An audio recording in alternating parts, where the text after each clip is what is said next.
ఫంక్షన్కి వెళ్ళలేరు, ఎక్కడికి వెళ్ళకుండా ఇంట్లో కూర్చున్నా కూడా పక్కింటి వాళ్ళు ఎదురింటి వాళ్ళు వచ్చి పొడిసిపోతారు.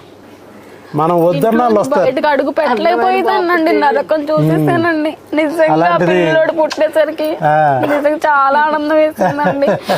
అసలు ఏంటి ఆగడంటున్నాడు, వెళ్ళిపోతాడంటాడు, ఎక్కడికో సొక్కెత్తున్నాడు. మన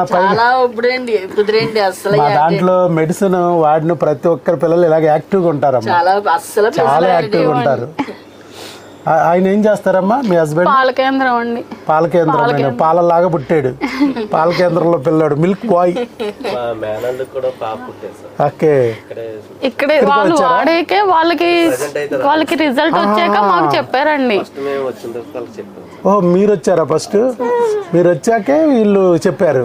వాళ్ళకి పాప పుట్టిందండి, వాళ్ళకి రిజల్ట్ వచ్చాక మాకు చెప్తే మేము వచ్చామండి. 2 నెలల్లో ప్రెగ్నెన్సీ వచ్చిందండి నాకు. అది కూడా 20 ఏళ్లలో కష్టపడితే పిల్లలు పుట్టక 2 నెలల్లో మందులతో ప్రెగ్నెన్సీ వచ్చింది. 2 నెలలకి ఇచ్చారండి మందులు. 2 నెలలు